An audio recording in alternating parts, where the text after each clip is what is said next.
You are watching खबर face to face. जिस तरीके से कांग्रेस के नेता एमएलए असलम शेख को बीजेपी घेर रही है और ये कह रही है कि असलम शेख जी ने आपत्त बयान दिया है, आखिरकार ये कहां तक सच है? देखिए, असलम शेख जी ने कोई ऐसी बात ही नहीं करी, ऐसी कोई बात ही नहीं कही है। मंगल प्रसाद लोढ़ा जी जो है ना, ये सिर्फ जो है ये एक हिंदू मुस्लिम का एक मुद्दा करके, और ये बीएमसी के आगे इलेक्शन है, मुद्दे से हटके बयान देके, ये मुद्दे से हटके डेवलपमेंट पे बिगड़ बात किए हुए, ये सारी चीजों को उलझाना चाह रहे। असलम शेख जी को मुझे बताइए कि सिर्फ जो है ना, इन लोगों ने बोला कि बांग्लादेशी रहते हैं मलाड में, मालूनी में जी, एक भी बांग्लादेशी मिला क्या? और अगर बांग्लादेशी मिल भी जाता तो हुकूमत किसकी है? असलम शेख जी मिनिस्टर है क्या?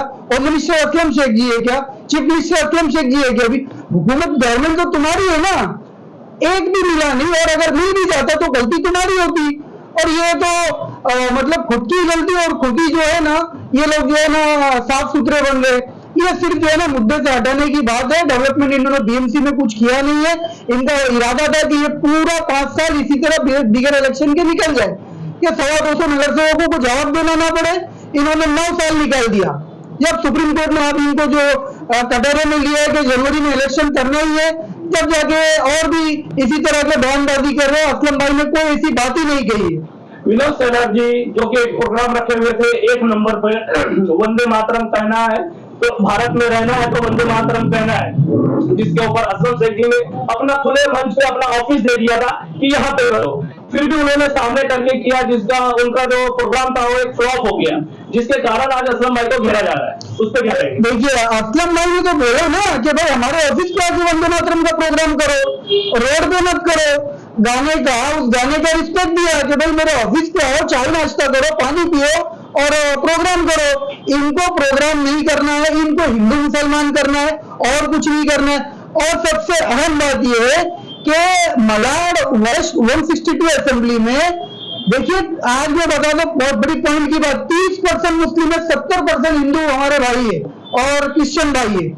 तो असलम शेख जो जीतते हैं, क्या सिर्फ मुसलमानों के वोटों से जीतते? असलम शेख जी को जितने मुस्लिम वोट मिलते उससे 3 गुना हिंदू वोट गए, और क्रिश्चियन तो समझो मत, क्रिश्चियन भाई का, मगर हिंदू वोट ज्यादा मिलते उनके। यहाँ पर तुम आप जाओ, आप हर धर्म के लोग, हर फिरके के लोग, हर धर्म के लोग, हर जाति के लोग, सारे लोगों को एक जैसा उनको सम्मान दिया जाता है। मगर इनको सिर्फ ये है कि इनको सिर्फ जो है ना हिंदू मुस्लिम करना है। कुल मिला के टोटल बात ये है और कोई बात नहीं है। पाकिस्तान की औलाद और औरंगजेब की औलाद, इस तरीके की अपत्र बयान दिया जा रहा है असलम शेख के लिए, इसके लिए आप क्या कहना चाहते हैं? अगर असलम भाई को उन्होंने पाकिस्तान की औलाद कही है तो वो माफी मांगे। अगर वो माफी नहीं मांगते तो कल मैं पुलिस स्टेशन में जो है ना, हम कल पुलिस स्टेशन में धरना देने एक मेमोरेंडम देने वाले हैं कि भाई इनके ऊपर कार्रवाई हुई। अब हम कल जो है ना 3 बजे हम लोग पुलिस स्टेशन जाएंगे और हमारे सीनियर साहब को हम एक मेमोरेंडम देंगे कि इसके ऊपर कार्रवाई हो। ये गाली हो गई, ये पाकिस्तान की औलाद कहना ये एक गाली से कम नहीं हुआ। अगर हम लोग कहें उनको ये बात, ये हमारा कोई हम नहीं कहेंगे उनको, क्योंकि हमको उनको गाली नहीं देना है। उनको वो कुछ भी कहे, हम नहीं कहेंगे ये बात। हम कानूनी दायरे में रह के काम करेंगे कल। सिर्फ इतना ही नहीं कहा, बल्कि वंदे मातरम की मीटिंग में जो मालूम 1 नंबर में हुआ था, उनको देशद्रोही तक कहा गया आमदार जी असलम शेख जी को। देखो, मैंने आपको बताया कि देशद्रोही, अरे एक आदमी जो एक जिम्मेदार आदमी जो 40 साल से इलेक्शन जीत रहे हैं, 40 साल से उनके वालिद, वो उनकी बहन, वो कंटिन्यू जीतते ही आ रहे हैं। लोग आज तक आ रहे नहीं। 4 बार के एमएलए, 2 बार के नगर सेवक, कैबिनेट मंत्री, उनको देशद्रोही कह रहे। ये कोई बात ही नहीं है, ये फालतू बातें हैं सब इनकी। इनको खाली जो है ना, इनको मुद्दे पे रहना नहीं है। सिर्फ जो है ना हिंदू मुसलमान नफरत नफरत नफरत, वो चाहे कुछ भी कर ले नफरत। हम लोग और हमारे चाहे मुस्लिम भाई हो चाहे हिंदू भाई, हम नफरत की राजनीति ना करने वाले हैं। आप मस्जिद के सामने आओ, जो चाहे आप कुछ भी बोलो, चाहे जय श्री राम बोलो, हम मंदिर के सामने कुछ अल्लाह अकबर नहीं बोलने वाले। हम मंदिर के सामने कुछ नहीं बोलेंगे। और ये आपके मुंह पे चाटा है, हमारा आपको जवाब है कि आप सिर्फ है ना आप उकसाना चाहते हो हिंदुस्तान के मुसलमानों को और हमारे मौलवी वालों को उकसाना चाहते हो, और उसके बाद उनके ऊपर केस लगा के जो है ना उनको अंदर करना चाहते हो। हम कानून कायदे में रह के ही सारी बातें करेंगे, ये देशद्रोही कहना ये समझ के ही बाहर है। ये तो बीजेपी की अपनी कमियों को छुपाना चाह रही है, जैसे कि यहाँ पे देखा जा रहा है जितने भी गार्डन बन रहे हैं उसपे कोई ना कोई बीजेपी का कोई ना कोई कार्यकर्ता का ही उस पे गार्डन पे कब्जा होता है। तो ये सब जो पब्लिक जो यहाँ पे देख रही है, आने वाले समय में उनको ऐसा लग रहा है कि यहाँ से हमारा पत्ता साफ होने वाला है, इसके लिए असलम भाई जी को घेरा जा रहा है। देखिए, बीजेपी असल में एक्चुअली जो है ना ये सब वोट की चोरी करके तो गवर्नमेंट बनाई जा रही है। देखिए, ये जो साटम साहब ने जो कहा है, अमित साटम साहब को फौरन इस बात की माफी मांगना चाहिए जो असलम शेख सर जी को उन्होंने कहा है।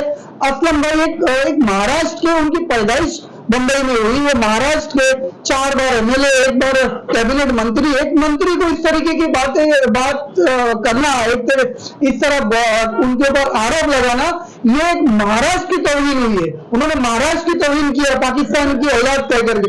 उनको फौरन माफी मांगना चाहिए इस बात पे। अगर ये कांग्रेस के पार्टी में से हमारी पार्टी में कोई कहा होता तो आज ये क्या करते, ये सह पाते इस बात को? नहीं सह पाते। अमित साटम को फौरन माफी मांगना चाहिए इस बात के ऊपर। इस्माइल भाई, मालवनी में मोहब्बत की दुकान चलेगी क्या नफरत की दुकान चलेगी? मालवनी में नहीं, पूरे मलाड में, पूरे महाराष्ट्र में सिर्फ मोहब्बत चलेगी। मैंने क्या बोला कि आप चाहे कितना भी मस्जिद के सामने आकर जय सिया राम बोलो, हम मंदिर के सामने अल्लाह अकबर नहीं बोलेंगे, हम मस्जिद में जाके अल्लाह अकबर बोलेंगे। हम मस्जिद का भी एहतराम करते हैं, मंदिर का भी एहतराम करते हैं, चर्च का भी, गुरुद्वारे का। हमारा इस्लाम, हमारा धर्म सिखाता है इस बात को, हमारा धर्म इस बात को सिखाता है कि किसी भी, चाहे कोई भी मजहब हो, उसका रिस्पेक्ट किया जाए। सही कहा आपने। आपका कांग्रेस कार्यकर्ताओं का क्या अगला कदम होगा? नहीं, अब हम लोग जो है ना कल बोरीवली में, कल कितने बजे?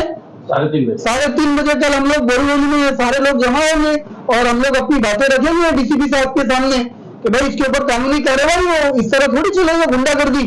कल 3 बजे आप मालवनी पुलिस चौकी भी मेमोरेंडम देने जाने वाले हैं, तो हम यहाँ से पहले मालवनी पुलिस स्टेशन जाएंगे, उसके बाद फौरन डीसीपी साहब के पास जाएंगे। Okay, thank you.